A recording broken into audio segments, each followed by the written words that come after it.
Hey, it's Dr. Breck Titan, sir. And today I wanted to show how you take a PVS impression like this and turn it into a 3D printed model without ever having to pour any stone. So first thing I did was I went ahead and scanned my PVS impression with the Cerec AC Omnicam. Here's my STL. I exported it to an STL file, and now I'm going to go ahead and open up a program called Meshmixer. So Meshmixer is a free program that you can find online. You import your project and it'll go ahead and pull it up, and this is what it'll look like. Now what you see here, the grayed out portion, is the impression it took. Underneath it's pink. That's the pink portion is what you can't modify, but what we want to do is we want to flip that. So we go ahead and select the model, go to the edit tool, and say flip normals. When we do that, you'll notice now the pink is on the impression side, where now underneath the model is gray where we wanted the ridge. From here we want to go ahead and get it ready for 3D printing. So areas such as these where you see excess of the gray material, you can go ahead and delete those out. Using the select tool, just click once, double click outside and hit X, or you can clear that selection. And I just clean up the model. It doesn't have to be perfect. You can see here, just clean up out of the lingual as well. So that way when you're making the model, it tends to get a better result.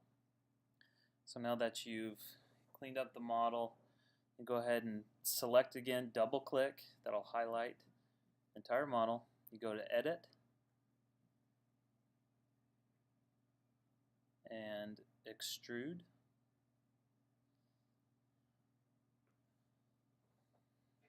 You can also just use the shortcuts, but here you want to make sure its end type is flat, and then your offset anywhere from -12 to -15 tends to work.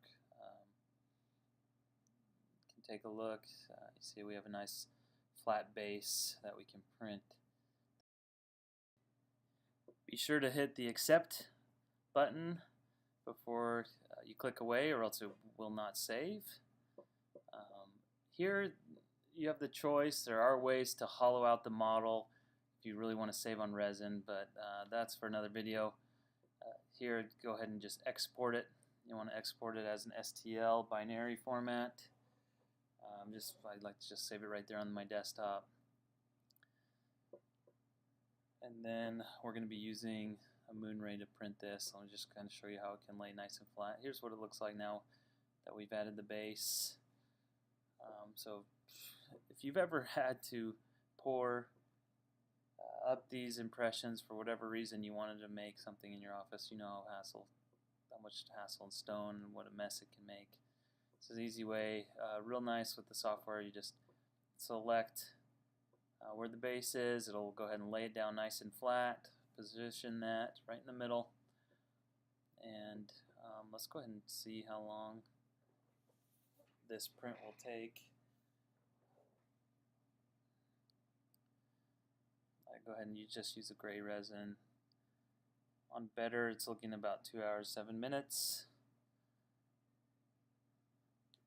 And if we switch it to just the 100 micron resolution, we're at about 1 hour and 17 minutes.